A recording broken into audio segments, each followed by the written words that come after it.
At brunch, my mom looked at me and said, "We're only being polite by letting you join. Don't start thinking you actually matter." My uncle laughed. My dad stayed silent. I took a slow sip of coffee, gave a small nod, and quietly got up and walked out. 2 weeks later, I sold the cabin they all adored. Then I shut down the family's joint credit account, canceled their streaming services, and waited. That night, my phone blew up with messages from the family group chat. And then, the first call came in from, for me, it was my own mother looking me dead in the eyes at a family brunch telling me, "We're just trying to be nice, including you. Don't think you matter." My uncle just laughed, and my dad? He stared at his plate, saying nothing. I took one sip of my coffee, nodded, and quietly walked away. What happened next changed everything. Before I go on, tell me where you're watching from and hit subscribe if you've ever had family underestimate your worth. On paper, we looked like the perfect American family. My parents, Diana and Thomas Carter, built their wealth in real estate development. We lived in a sprawling colonial house in Connecticut, took luxury vacations twice a year, and money was never a worry. But beneath that polished exterior, our family dynamics were anything but perfect. From an early age, I just had a knack for numbers. While my siblings, Kyle, a surgeon, and Amanda, a corporate attorney, followed my parents into flashier careers, I dove into finance. I graduated with honors from Wharton, built a successful career as a wealth manager, and ironically became the one who handled my family's complex financial portfolio. The cabin was actually the first major purchase I made with my inheritance from my grandma Ruth. She was the only one who truly saw me, leaving me a substantial sum with specific instructions to create something meaningful. The family had always talked about wanting a vacation property, so I found the perfect lakeside cabin in Vermont. 3 bedrooms, stunning views, a dock for fishing. Everything they'd ever mentioned. I put it solely in my name for liability reasons, but everyone used it freely. When my parents started complaining about managing multiple credit cards and accounts, I stepped in. I created a family shared credit line, organized everything, negotiated excellent terms with the bank using my professional connections, and made sure every family member had access to funds when needed. I managed the payments, tracked expenses, and ensured everything ran smoothly.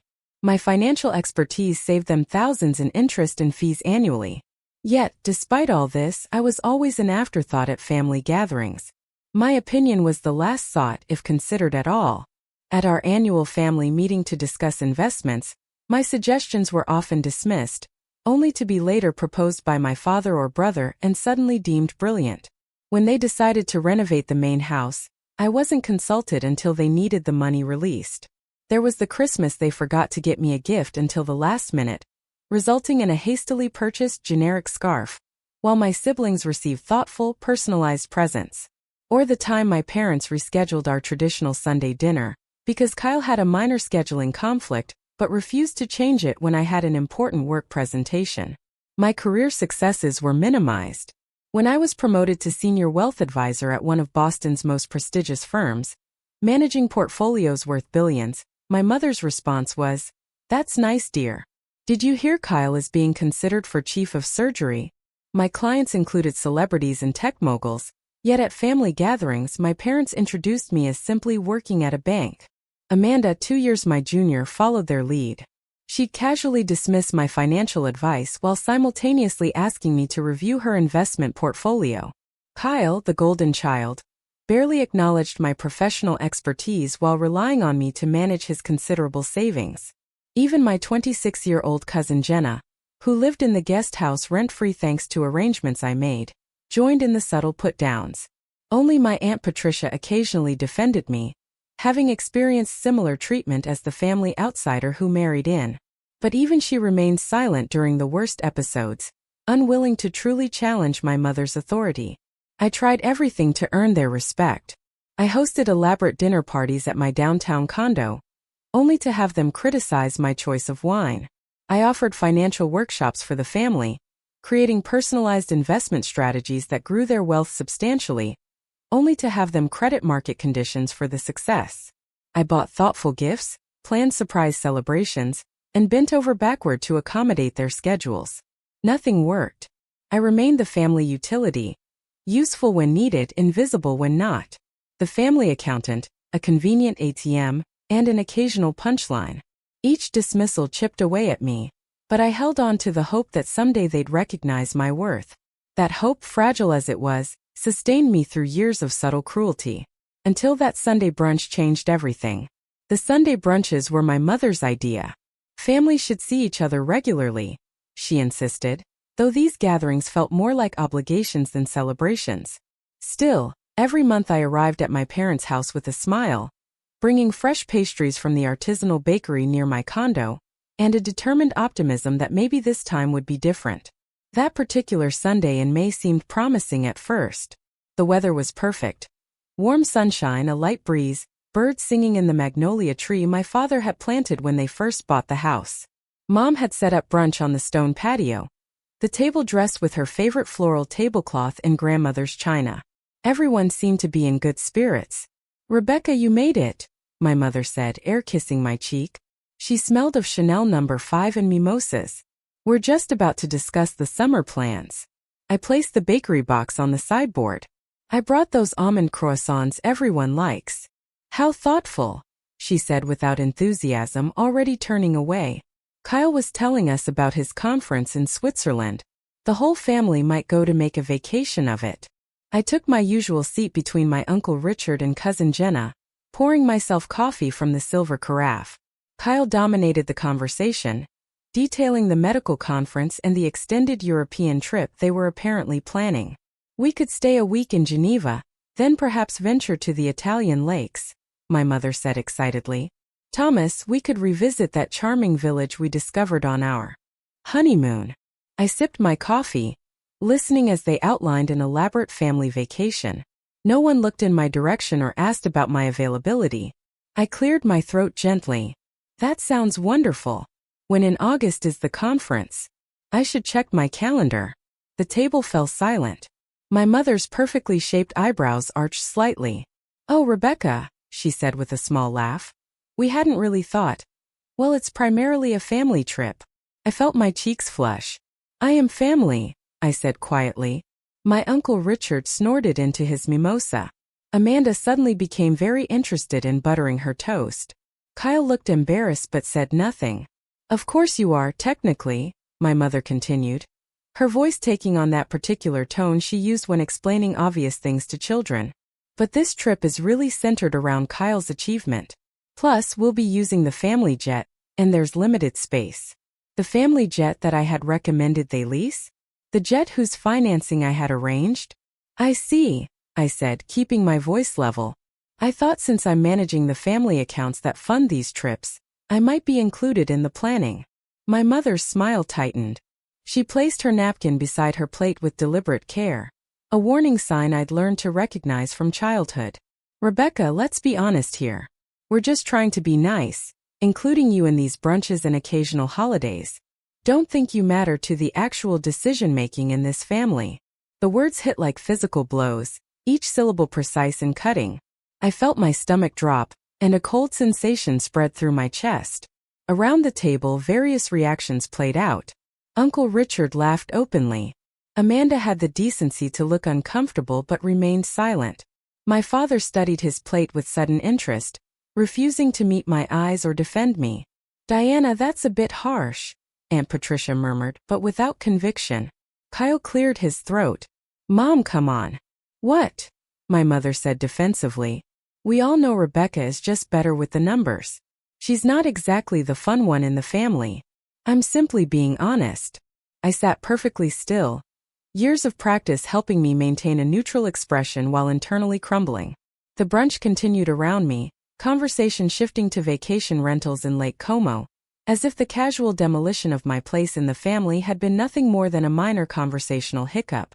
I reached for my coffee cup with a steady hand, taking a small sip of the now lukewarm liquid.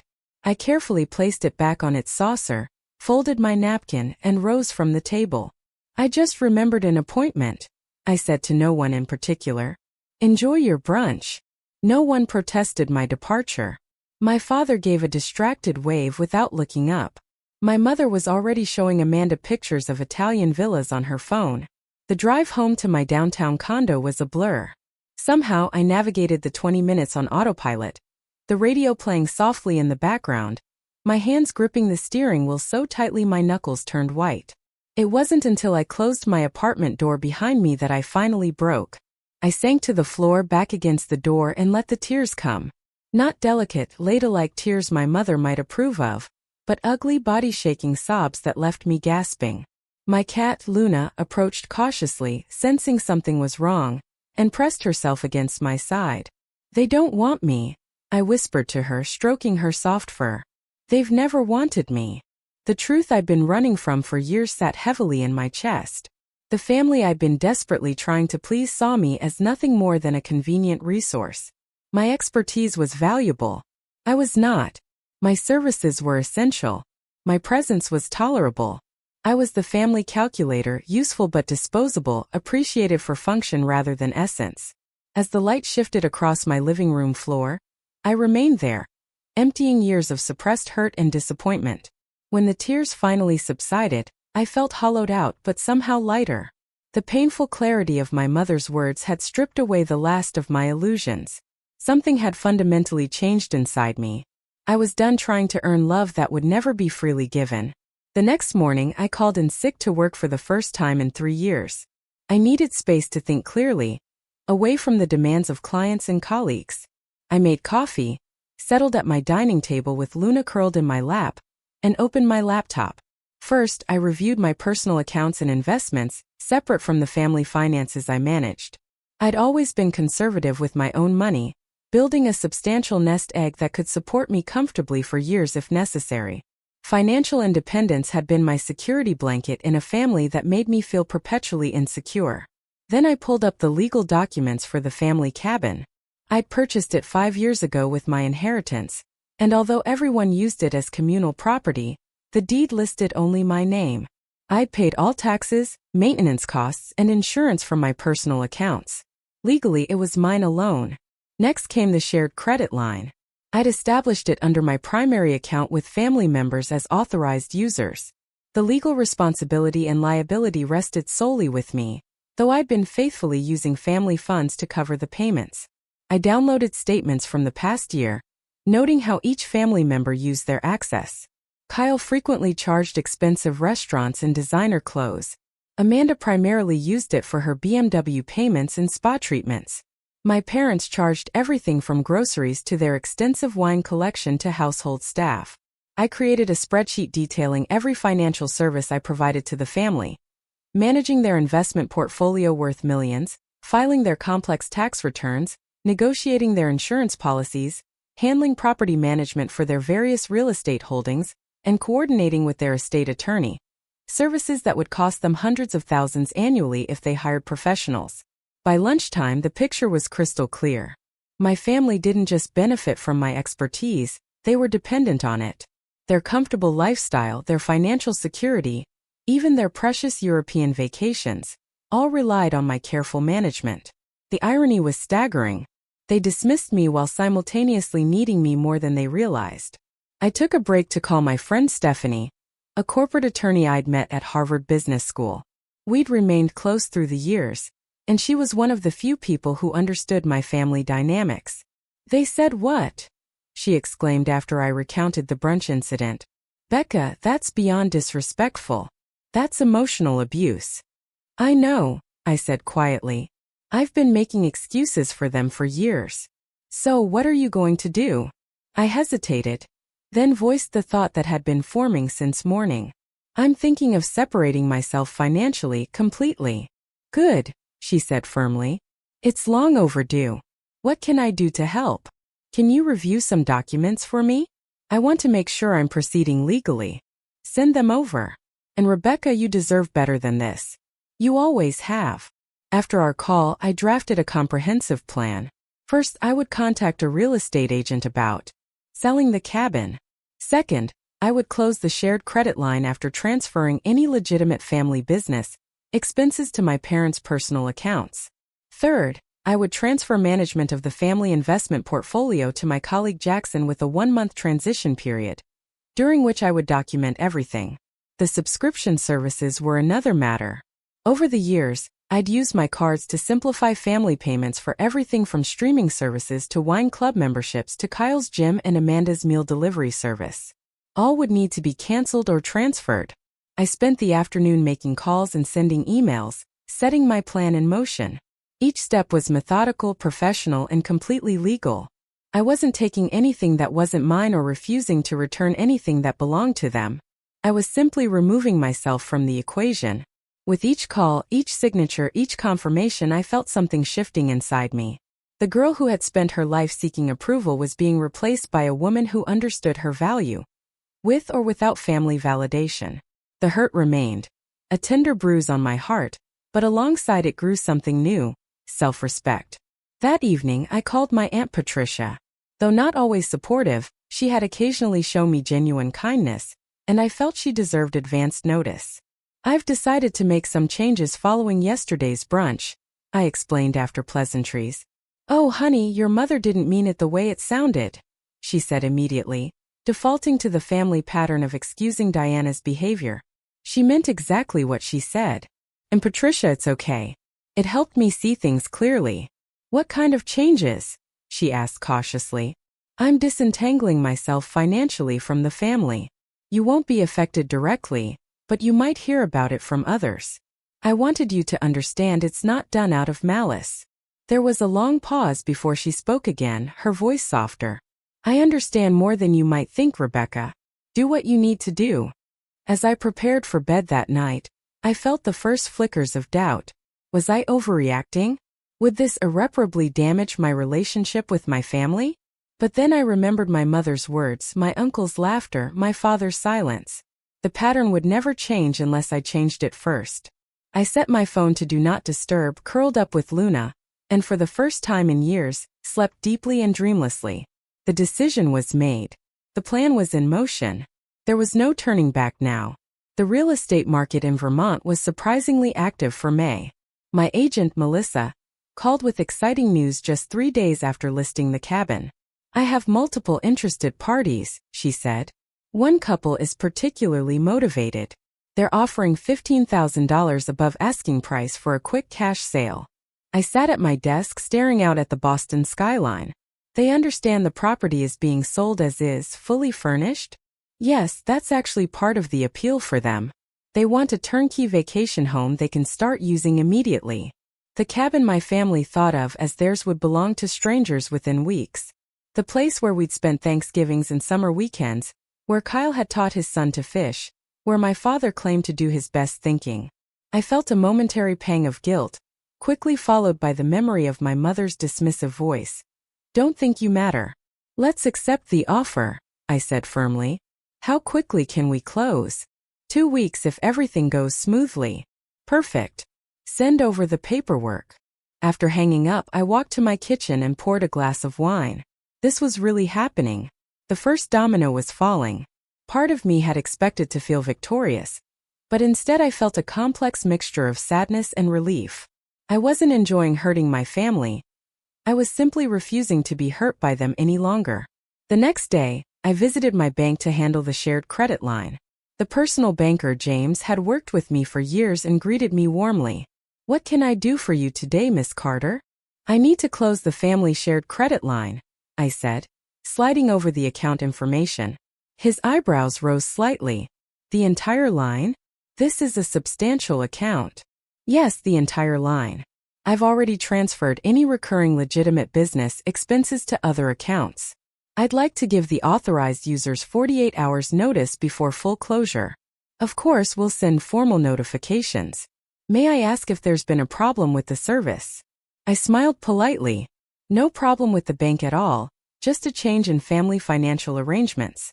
James nodded professionally, though curiosity lingered in his eyes. He processed the paperwork, and I signed where indicated. Another domino down.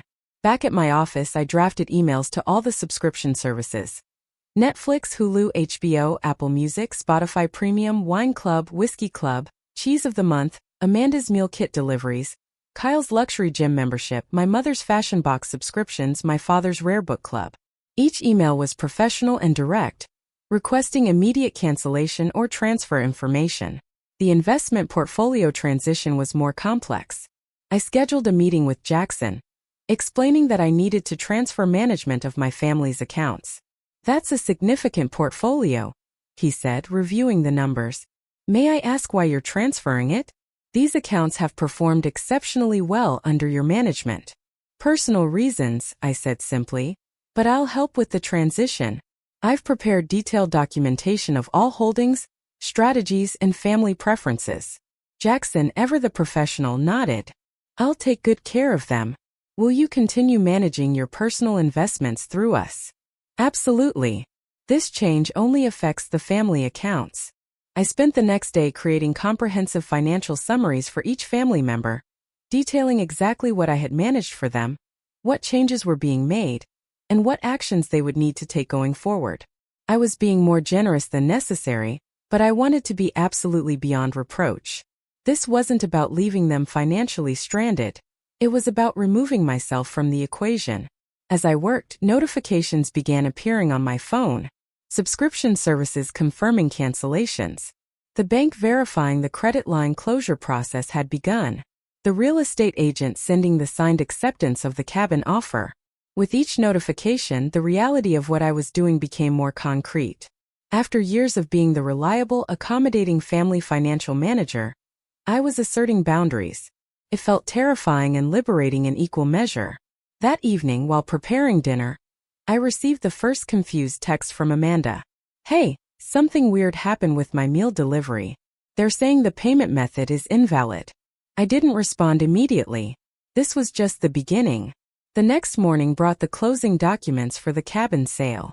I reviewed each page carefully before signing, remembering the day I'd purchased it. How excited I'd been to surprise the family with a place that could bring us together. How naive I'd been. As I signed the final page, transferring ownership to the young couple who'd fallen in love with it sight unseen, I felt a weight lifting. The property that had symbolized my desperate attempt to buy family approval was no longer mine.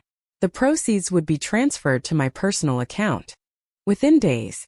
By the end of the week, most of my plan had been executed. The cabin was sold. The credit line was closed. Subscription services were canceled. Investment portfolio transition was underway. I'd done everything methodically and legally, documenting each step to protect myself from potential accusations. I hadn't heard directly from my parents or Kyle yet, though Amanda had sent several increasingly irritated texts about various subscriptions. I knew it was only a matter of time before the full impact hit them. That Saturday night, 1 week after the brunch, I made myself a simple dinner, opened a bottle of good wine, and settled on my balcony with Luna. The spring evening was mild, the city lights beginning to twinkle as dusk fell. I felt strangely peaceful, despite knowing the storm that was about to break. As if on cue, my phone lit up with a notification, then another and another. The family group chat was suddenly exploding with activity. I took a sip of wine and opened the messages. The reckoning had begun. The first message in the family group chat was from Kyle. Did anyone else's gym membership get canceled? They're saying something about payment verification. Before anyone could respond, Amanda chimed in. All my subscriptions are canceled. Netflix, Hulu, even my meal delivery. What is happening? My father, typically reserved in group chats, sent. Diana's wine club delivery was refused today. Something about payment method no longer valid. Then my mother. The housekeeper said her last direct deposit didn't go through. Rebecca, are you seeing these messages? There seems to be an issue with the accounts you manage. I watched the conversation unfold without responding, sipping my wine as the confusion turned to frustration, then to dawning realization. Amanda. Wait, Becca. Did you cancel our shared subscriptions? Kyle, Rebecca, call me ASAP. There's something wrong with the family credit line. I set my phone aside and looked out at the city skyline. 321. My phone rang. Mother. I let it go to voicemail. It rang again immediately. Father this time. Again to voicemail. The group chat continued to explode with messages ranging from confused to demanding. I felt oddly detached from it all, as if watching a movie about someone else's family drama. After the fifth call in 10 minutes, I decided to send a simple text to the group. I've made some changes to the financial arrangements I previously managed. Nothing illegal or improper has been done. I'll explain everything next weekend. That unleashed a new torrent of messages. Kyle. What changes? Why wasn't this discussed with the family first? Amanda. You can't just make decisions affecting all of us without consultation. Mother. Rebecca Carter. Call me this instant. The irony was almost laughable. Suddenly, my input was essential, my presence required, my decisions critically important. The very people who had dismissed me now demanded my immediate attention. I turned off notifications for the group chat and returned to my wine and the peaceful evening view. The true bombshell hadn't even hit yet. Sunday morning brought the next wave. I was enjoying a quiet breakfast when my phone lit up with a call from Uncle Richard. Curious about what he might say, I answered. Rebecca, he barked without preamble. What the hell is going on with the cabin? Frank Matthews next door says there's a young couple measuring for curtains. Says they told him they just bought the place. I took a calm sip of my coffee. That's correct. The sale closed on Friday. There was a moment of stunned silence before he exploded. You sold the family cabin without discussing it with anyone. Have you lost your mind? It was my cabin, Uncle Richard, purchased with my inheritance, titled solely in my name. I was free to sell it as I wished. But that's the family vacation property. Your parents are planning to spend July there. Kyle's kids love that place. Yes, I know. Everyone enjoyed using my property. Unfortunately, things change. This is absolutely unacceptable. Your mother will be furious. I imagine she will be, I agreed pleasantly. Goodbye, Uncle Richard. I ended the call and blocked his number, something I should have done years ago. Within minutes, my phone was buzzing constantly. Calls from my parents, Kyle, Amanda, various extended family members. Text messages ranging from confused to threatening. Emails demanding explanations. I spent the day in peaceful activities. Visiting my favorite bookstore, having lunch at a quiet cafe, taking a long walk along the harbor. My phone continued to buzz with notifications, which I steadfastly ignored. By evening, the tone of the messages had shifted from angry demands to worried inquiries, and finally to grudging requests for conversation. My mother's latest voicemail almost sounded concerned. Rebecca, we haven't heard from you all day. We're worried. Please call us back so we can discuss whatever is bothering you. I smiled at the familiar manipulation tactic. In my mother's world, any action that inconvenienced her must stem from someone else's emotional problem, never from her own behavior.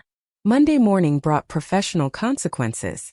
I received a carefully worded email from Jackson. Rebecca, I've been contacted by your father regarding the family portfolio transition. He seems quite surprised by this development and has expressed concerns about proceeding without family consultation. Given our firm's commitment to clear communication with all parties, could we schedule a meeting to ensure everyone is aligned? I replied with equal professionalism. Jackson, as we discussed, I am the authorized manager of these accounts and have full legal authority to transfer their management. My father has no official role in these decisions. Please proceed as planned. If you're uncomfortable with this arrangement, I understand, but I'll need to transfer the accounts to another advisor immediately. His response came quickly, backpedaling. No need for that, Rebecca. We value your business greatly. I'll continue as instructed. Throughout the day, the family's approach evolved. Text messages offering to hear me out and understand my concerns. Voicemails suggesting family therapy. Even an email from my father proposing a business meeting to discuss reorganizing family finances in a way that recognizes your contributions. By Tuesday, desperation was setting in. My mother sent a message that almost sounded like an apology. Rebecca, if this is about what was said at brunch, I may have spoken too harshly. You know how I can be before my second mimosa. Please call so we can sort this out. Kyle, always pragmatic, cut to the chase. Becca, whatever Mom said, we can work through it, but I need access to the investment accounts ASAP. I'm closing on a new vacation property next week and was counting on those funds. I felt a pang at that. Kyle was purchasing a vacation property, something that would never have occurred to anyone when I owned the cabin. It perfectly illustrated my place in the family hierarchy. The real crisis hit Wednesday evening when my father called from an unknown number, which I answered without recognizing it. Rebecca, he said, his voice uncharacteristically agitated. The family credit cards are being declined everywhere. Your mother was at Nordstrom and had to leave her purchases behind. This has gone far enough. I closed. The shared credit line, I confirmed calmly. As I was the primary account holder, that was my right. But why? What possible reason could you have for disrupting the entire family this way? I took a deep breath. Do you remember Sunday brunch, Dad? When Mom said you were just being nice, including me, and that I shouldn't think I matter. Do you remember what you said in my defense? There was a long silence. Nothing, I continued. You said nothing. You've never said anything when she dismisses me. So now I'm removing myself from the equation. No more financial management. No more cabin. No more shared expenses that I track and organize while being treated like an afterthought. Rebecca, you're overreacting. Your mother speaks without thinking sometimes, but this isn't about one comment. It's about a lifetime of being valued for what I provide rather than who I am. I'm done with it. We need to discuss this as a family. We will. Sunday at noon, my condo. I'll send calendar invites. With that, I ended the call. That night, as I prepared for bed, my phone lit up with one final message. It was from Aunt Patricia. I heard about everything.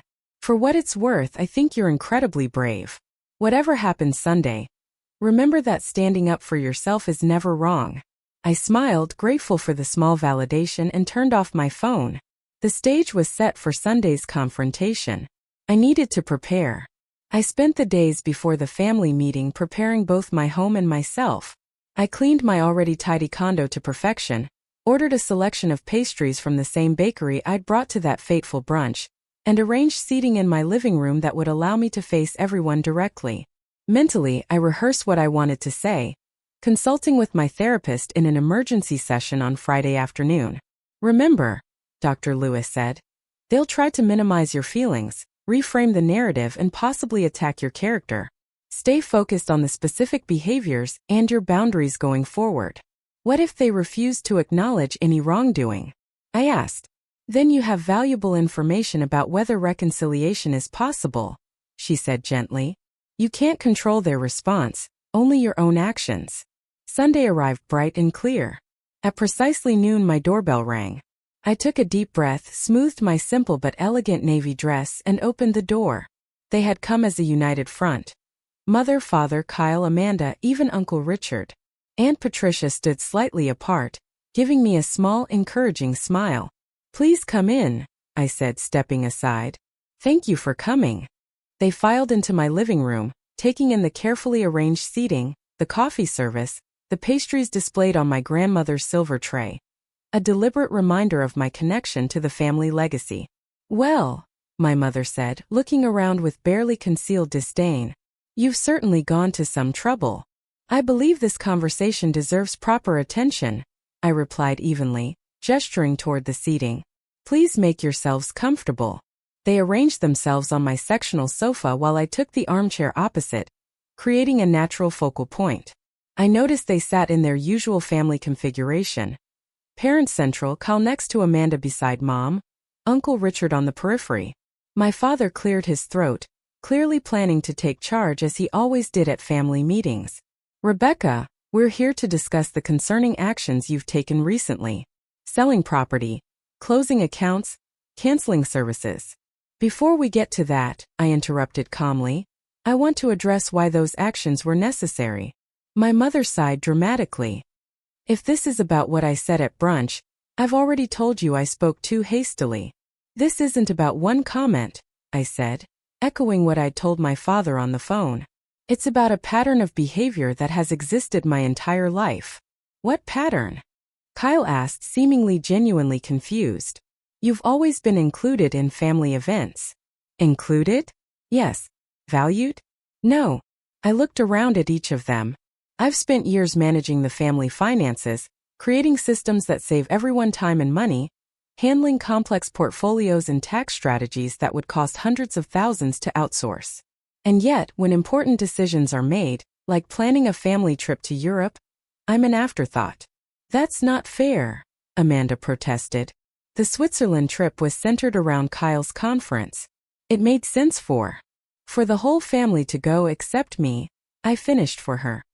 Despite the fact that I managed the accounts that would fund that trip, despite the fact that I arranged the lease on the jet you planned to use.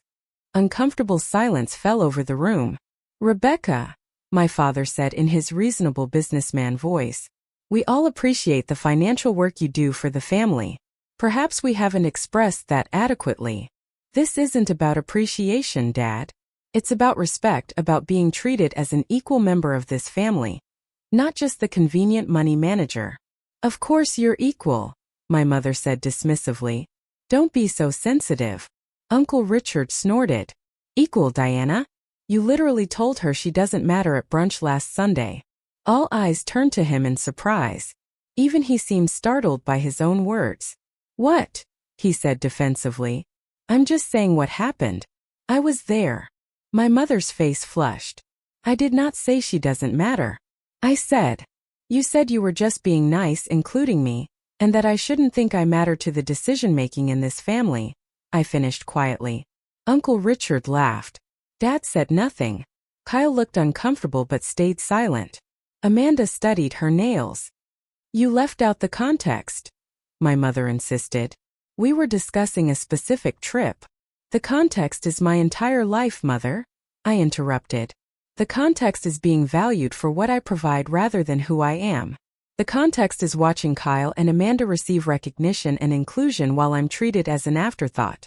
The context is Dad never once standing up for me when you dismiss me. My father shifted uncomfortably. Rebecca, family dynamics are complex. They certainly are, I agreed. Which is why I've simplified mine. The cabin was legally mine and I sold it. The credit line was in my name and I closed it. The subscriptions were on my cards and I canceled them. The investment portfolio I've managed for years is being transferred to another advisor. But why? Amanda demanded. Why punish everyone for one comment? I'm not punishing anyone. I'm establishing boundaries. I'm no longer willing to provide financial services to people who don't respect me. This is about money? Kyle asked incredulously. You're holding the family finances hostage because your feelings were hurt? I looked at him steadily. No, Kyle. This is about recognizing that I deserve basic respect, something this family has consistently failed to give me. So what do you want? My father asked pragmatically. An apology? More acknowledgement of your contributions? What will it take to restore the previous arrangements? The question revealed so much. Not how can we repair our relationship with you, but how can we get back the financial services you provided? I don't want anything, I said simply. I'm not negotiating. I'm informing you of changes I've already made.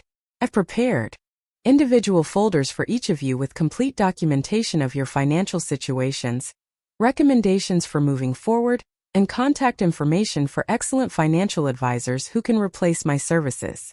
I retrieved the folders from my desk and distributed them. Everything is organized and clear. You'll find this transition much smoother than you might expect. My mother left her folder unopened on the coffee table. This is ridiculous. We're family. Families don't keep score or charge each other for help. You're right, I agreed. Families should support each other out of love, not obligation. They should value each member equally, not just for what they can provide. They should defend each other when someone is being mistreated. I looked around the room. I've spent years trying to earn my place in this family. I bought the cabin hoping it would bring us together. I managed the finances hoping my expertise would be valued. I organized, simplified, and supported everyone's goals and dreams while my own were treated as secondary. I'm done trying to earn what should be freely given. So you're just what? Cutting ties with the family? Kyle asked, genuine concern finally showing in his expression. No, I said gently. I'm establishing the conditions under which I'm willing to be part of this family going forward. I will no longer manage anyone's finances except my own. I will no longer provide free financial consulting. I will attend family events only when I'm genuinely wanted, not as an obligation. And how are we supposed to know when you're genuinely wanted? My mother asked sarcastically. It's actually quite simple, Mother. Invite me because you want my company, not because you need something from me. Ask my opinion because you value it, not as an afterthought. Defend me when I'm disrespected, even if it's uncomfortable. My father, ever the businessman, seemed to be calculating losses and gains in his head. And if we meet these conditions, then we can build a healthier relationship, one based on mutual respect rather than utility. Aunt Patricia, who had remained silent until now, spoke up. I think what Rebecca is asking for is completely reasonable. We should all reflect on how we've treated her. My mother shot her a withering look but said nothing. The meeting continued for another hour, cycling through predictable stages: denial, we've always treated you as part of the family after everything we've done for you. Bargaining, what if we include you in the trip planning going forward? And finally, reluctant acceptance that the financial arrangements had indeed changed permanently. As they prepared to leave, my father lingered behind the others. I should have spoken up, he said quietly, at the brunch and many times before. I'm sorry, Rebecca. It was the first genuine moment of the entire confrontation, and it caught me off guard. Thank you, Dad. I don't know if things can go back to the way they were. They can't, I interrupted gently, but maybe they can be better than they were. He nodded thoughtfully and joined the others waiting by the elevator. As I closed my door, I felt exhausted but strangely peaceful.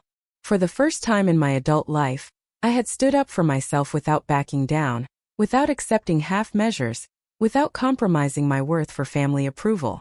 Whatever happened next, that victory belonged to me alone. The weeks following the family confrontation brought a predictable pattern of reactions.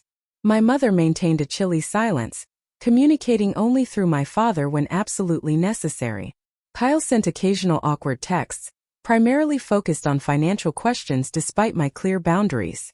Amanda vacillated between angry messages and attempts at normal conversation, as if nothing significant had happened. My father surprisingly made the most consistent effort. He called once a week, keeping the conversations brief but respectful, asking about my work and life without bringing up the financial changes or family drama. These calls were stilted at first, but gradually developed a comfortable rhythm. We talked about books we'd read, current events, even memories from my childhood that I'd almost forgotten. Fishing trips just the two of us had taken, science projects he'd helped with late into the night. I was thinking about that model solar system we built when you were in 4th grade, he said during one call. You were so determined to get the proportions exactly right. Stayed up until midnight calculating everything precisely. You helped me, I reminded him. You could have just told me to go to bed, but you sat there helping me measure and cut and paint. You always did have a mind for numbers, he said with what sounded like genuine pride. Even then, these small moments didn't erase years of standing by while my mother diminished me, but they offered a glimpse of what might be possible with time and effort on both sides. The family finances reorganized without my involvement. My father hired a wealth management firm at considerable expense. Amanda complained about the fees in a text, apparently forgetting I had provided those same services for free. Kyle hired his own financial advisor, sending me a grudging message acknowledging that he hadn't realized how much work went into all this stuff. 2 months after our confrontation, Aunt Patricia invited me to lunch at her favorite restaurant. You've caused quite the upheaval, she said as we settled at our table. Diana is still fuming about the cabin. I imagine she is, I replied, opening my menu. Thomas is different though, she continued, more reflective. I overheard him telling Richard that he'd failed you as a father. That's not something I ever expected to hear from your dad. I looked up surprised. He said that. Patricia nodded. The family dynamics are shifting, Rebecca. Slowly, but they're shifting. You standing up for yourself forced everyone to examine patterns they've taken for granted for decades. I thought about this as we ordered our meals. I didn't do it to change them. I did it to protect myself. I know. That's why it's working. She reached across the table and squeezed my hand. I should have stood up for you more over the years. I'm sorry I didn't. You were in a difficult position yourself, I acknowledged. Mom never made it easy for anyone who married into the family. We spent the rest of lunch catching up on her children's lives, my work, and the book club we'd both joined. It felt natural and warm in a way family interactions rarely had before. As the months passed, I found myself building a different kind of life without the constant demands of managing family finances. I had time to explore interests I'd neglected. I took a pottery class, joined a hiking group, and volunteered at a financial literacy program for underserved communities. I developed deeper friendships, no longer canceling plans to handle family financial emergencies. My friendship with Stephanie strengthened as we met weekly for dinner or drinks. I grew closer to my colleague Jackson outside of work, discovering shared interests in jazz and contemporary art. My neighbor Emma, whom I'd barely spoken to despite living across the hall for 3 years, became a regular movie night companion. 6 months after the confrontation, my mother finally broke her silence with a text message. Your father's birthday dinner is next Saturday at Le Bernardin 7 p.m. We'd like you to join us. No demand for financial advice, no guilt trip, no mention of past conflicts, just an invitation. I considered declining but decided to attend with clear boundaries and low expectations. To my surprise, the dinner was almost pleasant. My mother remained somewhat distant but made visible efforts to include me in conversations. Kyle asked about my volunteer work with genuine interest. Amanda shared stories from her recent cases without the competitive edge that usually characterized our interactions. You look well, Rebecca, my mother said as we waited for dessert. There's something different about you. I am well, I replied simply. She nodded, something like respect flickering briefly in her eyes.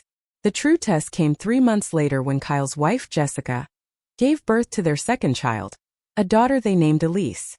The family gathered at the hospital to welcome the newest member. As I held my tiny niece, Kyle looked at me with unexpected seriousness. Jessica and I were hoping you might consider being Elise's godmother. I looked at him in surprise. Really? Really? Jessica confirmed from her hospital bed. You're the most responsible, compassionate person we know, Rebecca. We want Elise to have you as a guide in her life. The request felt significant, not because of any financial implication, but because it acknowledged qualities in me beyond my utility to the family. It recognized my character, my values, my capacity for love. I'd be honored, I said, looking down at the sleeping infant. Nearly a year after that fateful brunch, I hosted a dinner party at my condo. Around my table sat Stephanie, Jackson and his husband David, Emma, and to many people's surprise, Aunt Patricia and my father. My mother had declined the invitation. Some changes take longer than others, but her absence didn't diminish the warmth of the evening. As we enjoyed dessert and coffee, my father raised his glass. To Rebecca, he said, who had the courage to teach an old man some new tricks. Later, as guests were leaving, he lingered behind. I'm proud of you, he said quietly. Not for your success or your financial acumen, though those are impressive. I'm proud of your strength, your integrity, your willingness to demand the respect you deserve. I should have given that to you a long time ago. It wasn't a fairy tale ending. My mother and I maintained a careful, limited relationship. Kyle sometimes slipped into old patterns. Amanda still occasionally made competitive comments. But something fundamental had changed. Not just in how they treated me, but in how I allowed myself to be treated. The cabin was gone, but in its place grew something more valuable. Self-respect and genuine connections based on mutual appreciation, rather than obligation or utility. I had finally learned that family, true family, isn't defined by blood or shared credit lines, but by respect, support, and love freely given.